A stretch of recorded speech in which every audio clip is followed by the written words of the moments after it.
কোন ভাষায় দোয়া করলে আল্লাহ তা গ্রহণ করবেন, কবুল করবেন, আল্লাহ নিজেই তা শিখিয়ে দিয়েছেন। নবী রাসূলগণ যুগে যুগে বিভিন্ন সময় বিপদে আপদে তারা যে দোয়াগুলো করেছেন, আল্লাহ সুবহানাহু ওয়া তাআলা সেগুলোকে কোরআনে উল্লেখ করেছেন।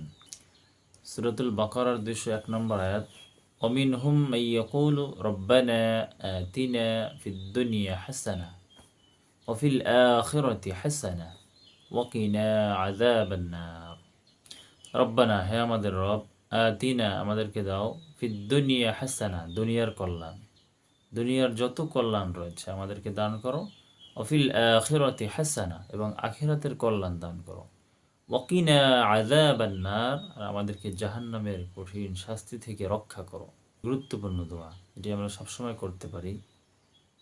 রাসূলও এই দোয়াটি বেশি করতেন। রব্বানা আতিনা ফিদ দুনিয়া হাসানাতাও ওয়া ফিল আখিরাতি হাসানা ওয়া কিনা আযাবান নার।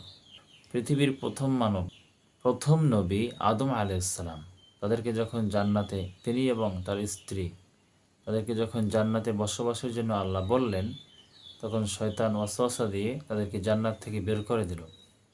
প্রথম যে মানব, তিনি যে ভুল করার পরে যেই দোয়ার মাধ্যমে আল্লাহ তাদের দোয়া কবুল করলেন, অপরাধগুলো মাফ করলেন, সে দোয়াটি আল্লাহ সুবহানাহু ওয়া তাআলা বনি আদমের জন্য কিয়ামত পর্যন্ত যারা আসবে এদের জন্য শিক্ষণীয় করে আল্লাহ কোরআনে উল্লেখ করেছেন।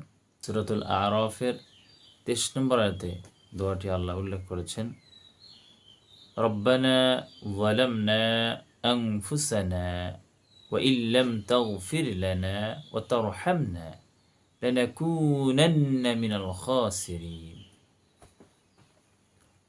রব্বানা, হে আমাদের রব, যালামনা আনফুসানা আমি আমার নফসের উপরে জুলুম করেছি, ওয়া ইল্লাম তাগফির লানা আপনি যদি আমাদেরকে ক্ষমা না করেন, ওয়া তারহামনা এবং রহম না করেন, লানাকুনান্না মিনাল খাসিরিন আমরা অবশ্যই ক্ষতিগ্রস্তদের অন্তর্ভুক্ত হব।